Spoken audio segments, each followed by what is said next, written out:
Hello friends, welcome or welcome back to my channel. My name is Danny and today we're going to talk about some anticipated releases that I have for the remainder of the year. I am going to separate these into genre categories, and then if I remember, I will tell you guys when these come out, whether it's October, November, or December. I'm not going to give you dates, but I'll just tell you the month, and we'll just go through small synopses. I do have 20 books for you guys. 16 of these are either the first in the series or standalones, and then I do have 4 series continuations that we will cover at the end. There are so many good books out there. I did have to limit this list, so I'm sure that I'm missing any. So if you have some glaring absences from my list, please feel free to leave those in the comments for me. First, let's look at the fantasy genre. The first book that I have in this category comes out in October, and that is The Everlasting, which is by Alex E. Harrow. So the first reason that this is on my list is because I have never read an Alex E. Harrow and I hear great things. So I do need to venture into this author's canon, and this one does sound intriguing to me. This story features a reluctant lady knight and a not-so-heroic historian that are somehow swept up in time, and they fight each other in time trying to rewrite their past. I have always been really intrigued with the premise of having two entities, two beings who are not necessarily connected over time, but who constantly run into each other over time, kind of, I don't want to say fated souls, because I don't necessarily want them to end up together, but just that they're there throughout a long extended time frame.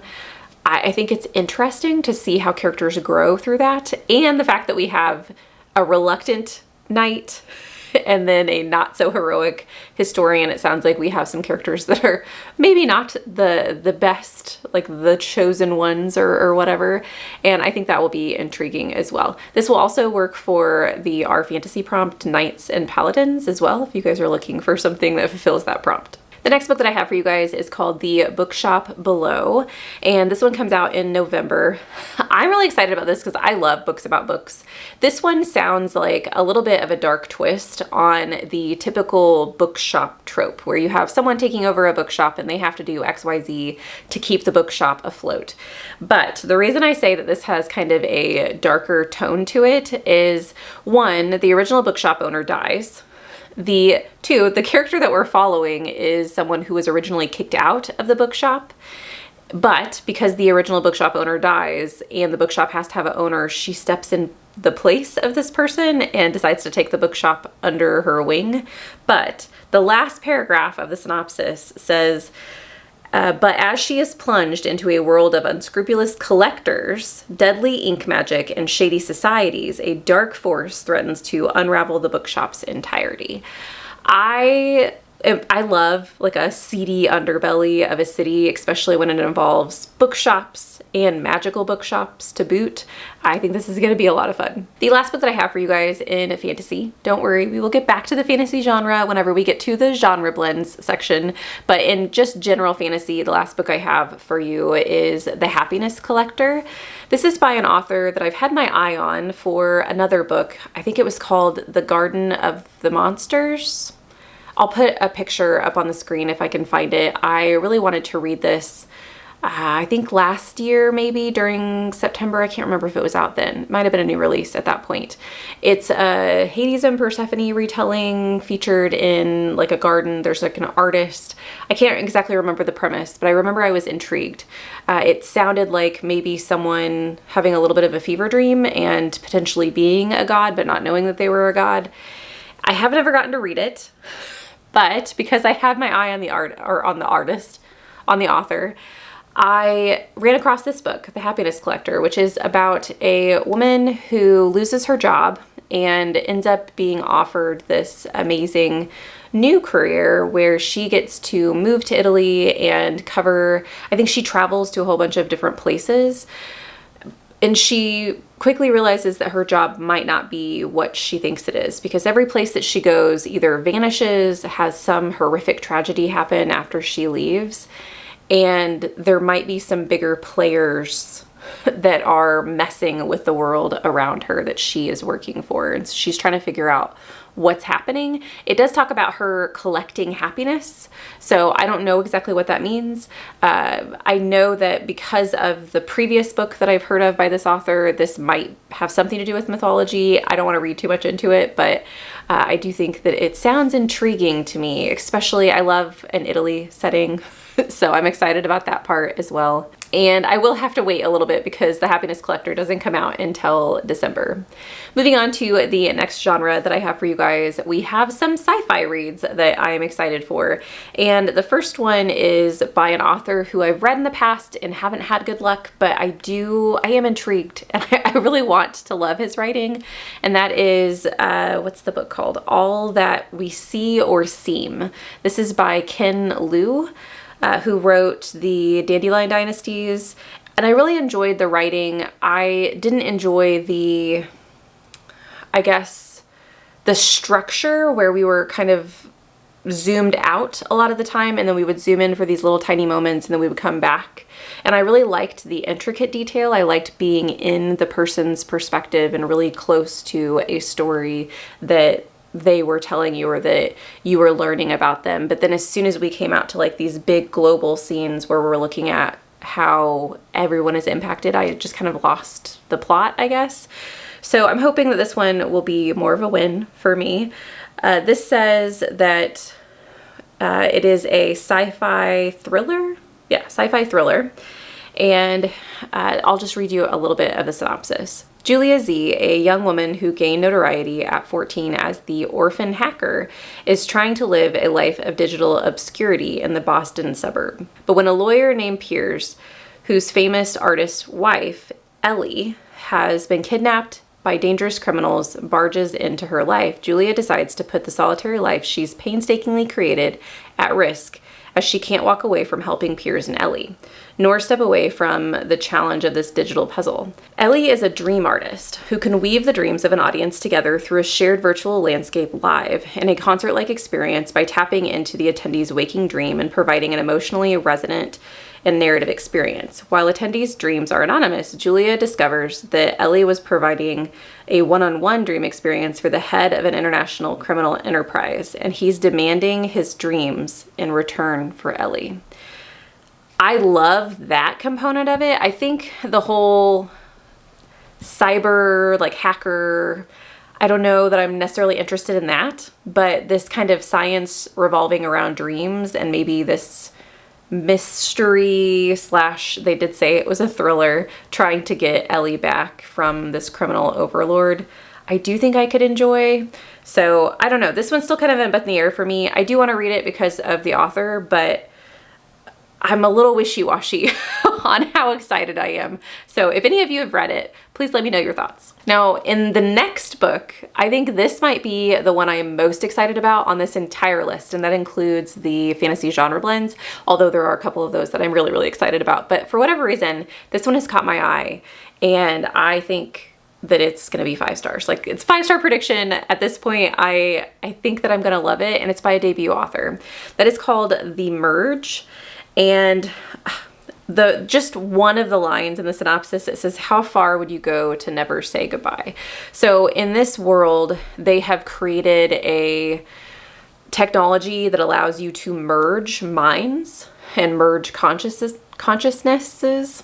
And I'm not sure, I know it's a dystopian society, so I'm not sure if this is being forced upon people. I'm trying not to read too much into it. I already know a little bit about like who is considering this procedure, and I think we get to follow their process in making this decision. One of them, I won't give you all of them, but one of them is a woman and her mother, I believe, who is struggling with Alzheimer's, and so they're merging minds to prevent the progression of this illness. I think there's also a brother, like 2 brothers, or maybe a brother and a sister, I can't remember, and one of them has a terminal illness. There is a husband and wife who are doing this, which I think is interesting. So I'm curious as to where this goes. I think that it could be really thought-provoking as well. The ending little paragraph says this is an exhilarating, immersive debut. This is a story of love, family, sacrifice, as well as a thought-provoking examination of the limits of control, resistance, and freedom in our modern world. And that little tidbit makes me think that maybe some of these people are being forced in this circumstance. I don't know how well known the technology is. And so perhaps this is like an experiment that they're, you know, being allowed to do this because of their circumstances, and they're kind of, you know, their back's against a wall type of a scenario. I'm not sure, but I'm excited to find out. I am going to have to wait until November to read that one because that is when that comes out. Another November release is Slow Gods by Claire North. This is an author I have been wanting to try. The book Touch, I think is what it's called. If not, I'll put up a picture on the screen so you know what book I'm talking about. I've been told that this author might be my jam. So let's read the synopsis together to figure out whether or not this one sounds intriguing. I've already read it and I think that it's going to be great. But so this says, my name is Mawakuna and I am a very poor copy of myself. In telling my story, there are certain things I should perhaps lie about.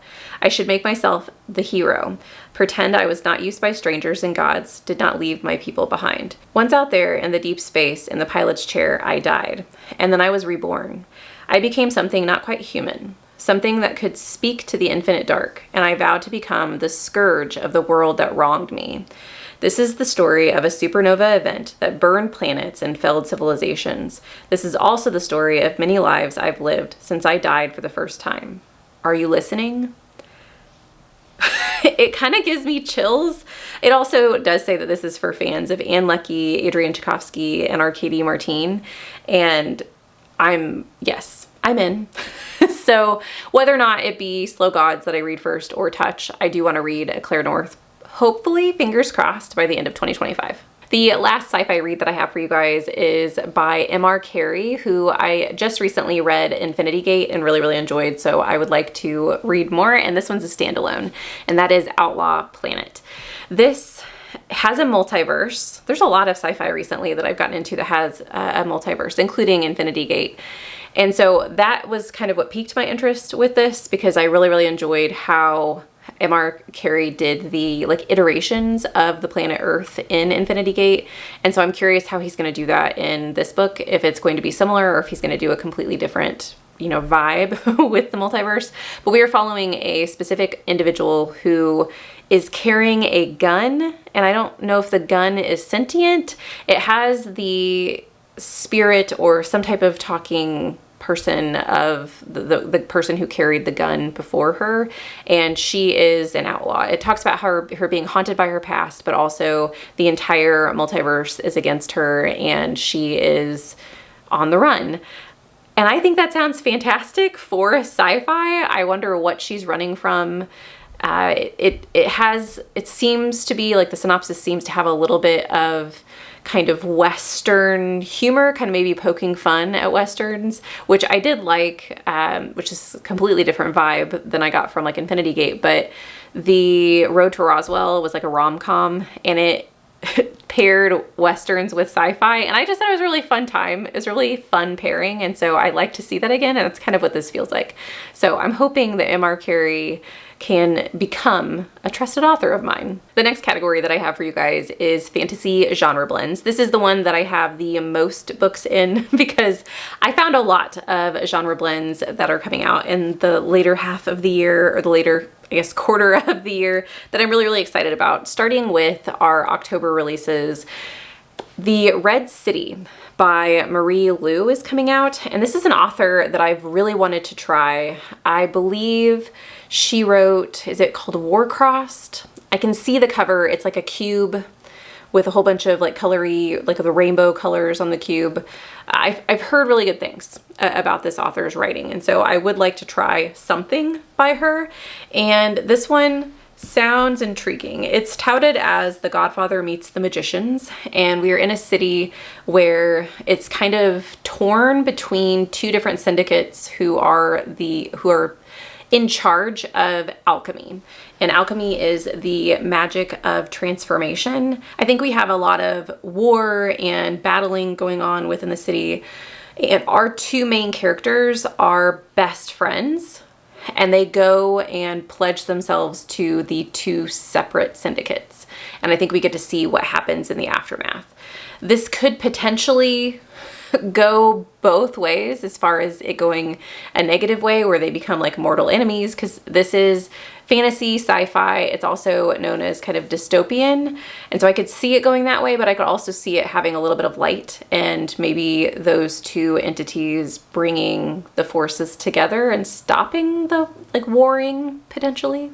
I guess I'll have to read it to find out. The second book that I have on this list is The Women of Wild Hill. This also comes out in October, and it is a fantasy horror. I found a couple of fantasy horrors that I'm really, really excited about.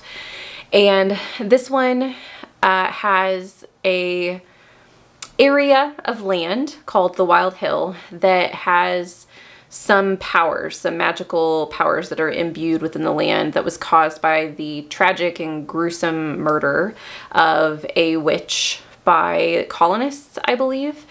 And forever, that hill was vacant. No one could live there. They were plagued by things, I believe, or I don't know exactly why the area was vacant, but I know that eventually one Scottish woman was allowed to stay on the land, and that Scottish woman ended up having descendants. Those descendants spread out throughout this country. I don't know if they're in the United States or not, but they spread out wherever they are. And the current, like the living descendants of this Scottish woman are all women who, some of them know their origins and know that they have kind of witchy, magical things happening, and then some of them do not. And they get called back to Wild Hill in order to change the direction the country is going.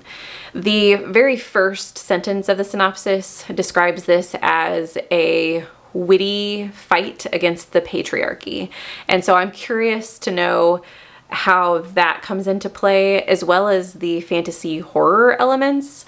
Like, what are we going to see? I know we already have, like, obviously a murder happening with the original witch, but I'm not sure how far these women are going to go against the patriarchy. So we'll see how dark this ends up getting, or if it's more of a light fantasy horror.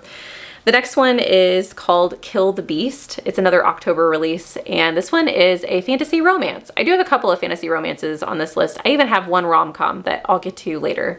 But with this one, I'm intrigued with this because this features a woman whose brother is killed by a monster known as the Beast, and this monster was created by the Fae. And so she kind of vows revenge and says that she's going to hunt the Fae. She does hunt them, kills the creatures that I think they're immortal creatures that the Fae create, but she is having a hard time finding the one beast that ended up killing her brother. I really like stories that go into the darker side of Fae, and this isn't, at least how it's described and like the bins that people have put it in, I don't think that this is fantasy horror, and so it's probably not going to go as dark as I would like it to with the Fae like culture, but I am intrigued to see how dark it gets and what type of abominations and monsters we end up getting to live through and see how she dispatches them, I guess is the nice way of putting that. Next, we have a cozy fantasy romance, and this one is called The Witches of Dubious Origin. And let's see, I didn't write down when it came out. It comes out in late October. And this one I just think sounds like a cute time. It's a book, book about books. It's a librarian. At the beginning it says, when a librarian discovers she descended from a long line of powerful witches, she needs all of her bookish knowledge to harness her family's magic. Zoe enjoys a quiet life working as a librarian in her quaint New England town when a mysterious black book with unbreakable latch is delivered to the library. Zoe has a strange feeling the tome is somehow calling to her, and she decides to consult the Museum of Literature, home to volumes of indecipherable secrets, some possessing magic that must be guarded. The collection is known as the Books of Dubious Origin. Here, Zoe discovers that she is the last descendant of a family of witches, that this little black book is their grimoire. Zoe knows that she must decode the family spellbook and solve the mystery of what happened to her mother and her grandmother. However, the book's potential power draws all things magical to it, and Zoe finds herself under the constant watch of a pesky raven while being chased by undead Vikings, ghost pirates, and assorted ghouls. I think it sounds really cute, and it like has like the supernatural elements and creatures. I do think it sounds like it could be cozy with, you know, like a spooky season vibe, which we're here for that in October, right? After all of the kind of dark spooky reads that I plan on reading in October, I think this one's going to sound, it's going to be like a breath of fresh air, I believe. The next book that I have is another one that would be perfect for spooky season, but it does come out in, I think, November. Oh no, it's October. It comes out in October. And this caught my eye because the tagline just says Buffy the Vampire Slayer meets Golden Girls. I don't need to know anything else because I love both of those things and I think it sounds fantastic. I love an elderly protagonist, and so if we have a group of them that are hunting vampires, I'm good. This is also a standalone and, you know, looking for standalone fantasies, it's always a kind of a goal of mine. I love series, but having some good like standalones that I can recommend to people, I just think it's gonna be fantastic. This is also a fantasy mystery, so sign me up for that. Just to give you guys a little bit more than what I've told you, it says 3 former chosen ones have joined together to spend their retirement in peace and quiet running Second Life Books and Gifts in Salem. A calm, peaceful, tourist-filled oasis where they never have to worry about saving the world. Until some of the locals start summoning ancient creatures best left where they were, and they discover that their bookshop basement just may be a portal to the underworld. These ex-heroes may have thought they were done, but if they want to finish their retirement in peace, they'll have to join together to save the world one last time. I think it's going to be great. This one I definitely predict will be a 5-star.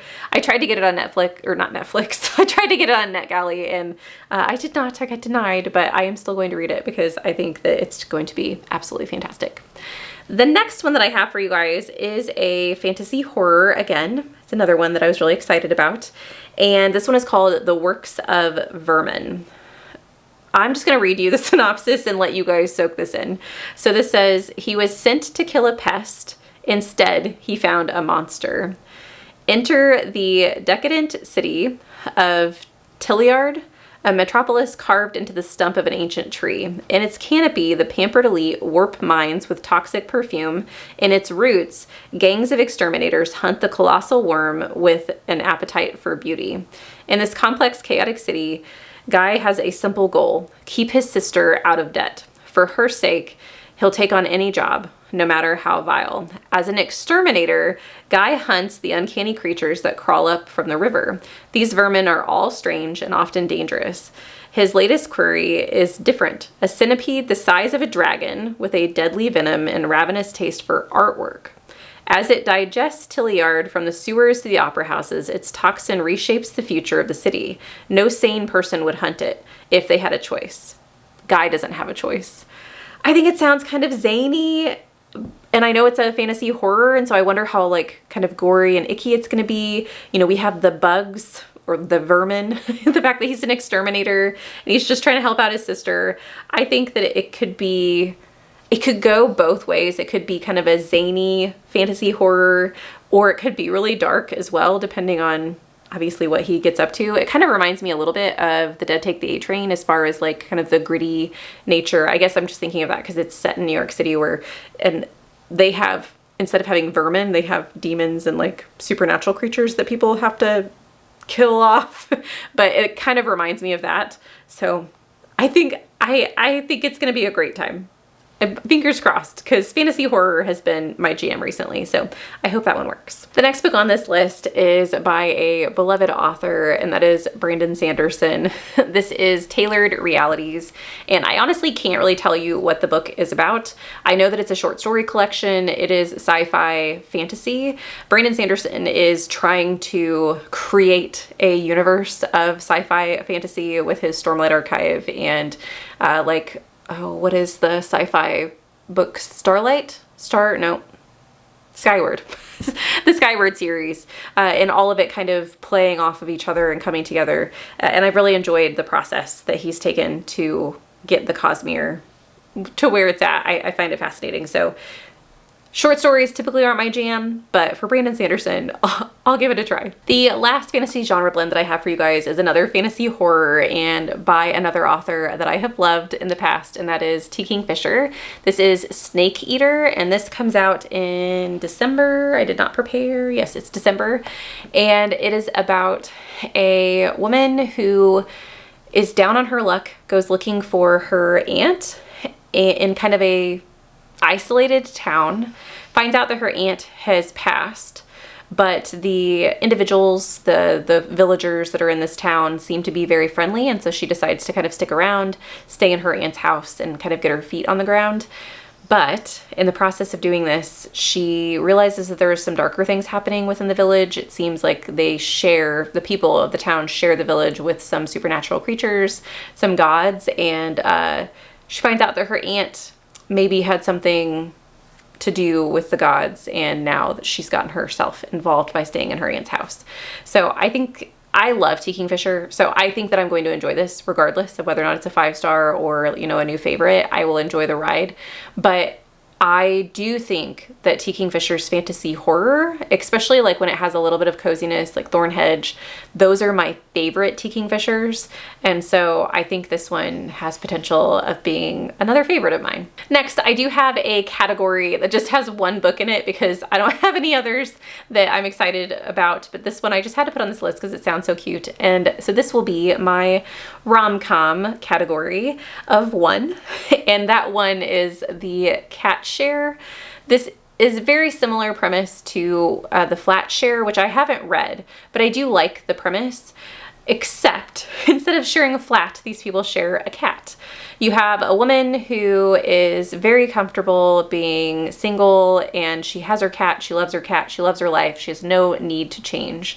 And you have a firefighter who is not very happy with his life and is just kind of down on himself, and this tabby cat ends up walking into his life. He does not think that the cat belongs to anybody, and so he starts taking care of the cat, and lo and behold, the cat shows up with a note on his collar exclaiming that this man has stolen this woman's cat, and they start writing notes back and forth to each other via the cat and get to know each other this way, and it just sounds really cute. It also says that it's based off of a true story, which I find fascinating, and I hope that somewhere in the book, whenever I read it, maybe there's just a little short little blurb of the real story and what happened with the couple that met with the cat. So that is my rom-com for this list. The remaining category that I have for you guys are series continuations. So all of these I will be pretty brief about explaining things because they are I think only seconds in the series. Oh no, one of them's like the 5th in a series, so I can't really tell you much about it. But I'm just gonna go through them real quick so you guys know that they're out there if you're interested. The first one is called Ring the Bells. This comes out in October, and it is I think it's the 5th. It's the 5th or the 6th book in the Stranger Times series, which is a fantasy mystery series about a newspaper that goes out and investigates supernatural events to actually figure out if they are supernatural. It's a lot of fun. It's a full cast of characters that all have their own little personalities. You have kind of like the grouchy editor, and they kind of have like a found family vibe. They take care of one another in this really crazy scenarios that they run into throughout the series. It's just a lot of fun. I haven't gotten to the point where I could read this one because I have only read the first 3. Yeah, I've read the first 3, and so I still have a little catching up to do, but I do plan on getting there eventually, and this will be in my collection because I freaking love the series. The second book on this list comes out in November, and that is The Strength of the Few, and that is the sequel to The Will of the Many, which I am rereading in September. I'm getting ready for my reread. I start it in a couple of days, and I'm very excited about it. So stay tuned for that. If you haven't heard of The Will of the Many, you are following an orphan who is in a kingdom where you have to pledge your will, or essentially your magic, to the kingdom at large, and the people at the top of the hierarchy can have all of the will of the people below them, and so the people below them are constantly having power drawn from them. and he does not want to give his power away. He has a little bit of a secret that you learn about throughout the story. There is a magical school involved as well. It's just really fun, and so I can't wait to reread it. The third series continuation that I have is Brigands and Bread Knives, which is the third book in Legends and Lattes. I think this is the sequel to Legends and Lattes, if I remember correctly. And after reading Bookshops and Bone Dust, which I really loved, I'm excited to get back into this. After I finished Legends and Lattes, I really wasn't going to continue on with the prequel because I just didn't know. I didn't know if I needed more. I really enjoyed Legends and Lattes. I didn't want to kind of sour or sully my experience with that first book. But the second one was just... it was so good. And so I think at this point I've become trusting of Travis Baldree, and I am looking forward to the third one. I think I want to add the series to my collection because I just think it's going to be a cozy series to come back to every once in a while. A breath of fresh air, a little warm glass of tea while I'm, sitting on my couch cozying up for the winter. I think it's going to be great. Because if I didn't say, that one comes out in November. The last book that I have on this list is The War Beyond, which also comes out in November, and this is the sequel to The Gods Below by Andrea Stewart. Andrea Stewart is the author of The Bone Shard Daughter, and I know a lot of people weren't super happy with The Gods Below. I thought it was fun. It's definitely not my favorite by her. The Bone Shard Daughter still holds that title, but I think that it has a good base, and I think there's a lot of potential in the series. So I'm interested to see where she takes it. There is a path she could take that I don't think I would be super happy with, and then a path she could take that I think I would just be ecstatic with, and the series might get better for me. And so that's why I do want to continue this. I think this might be a duology, but don't hold me to that. For whatever reason, that is in my head that it is a duology. So we'll see. If you don't know anything about The Gods Below, you are in a world that essentially all of the world gets erased in moments. And erased isn't the right word, but it gets transformed by this magic. And you have people who are in these kind of bubbles of kingdoms. And if their bubble gets chosen to be retaken by this magic, it can transform everyone into creatures. It essentially makes you evolve to endless bounds to make the world safe again. And the rich and powerful have enough money to kind of take themselves out of these bubbles and put them in places that aren't getting redone. But the people who are not as privileged get stuck in these areas and get taken over by magic and get changed.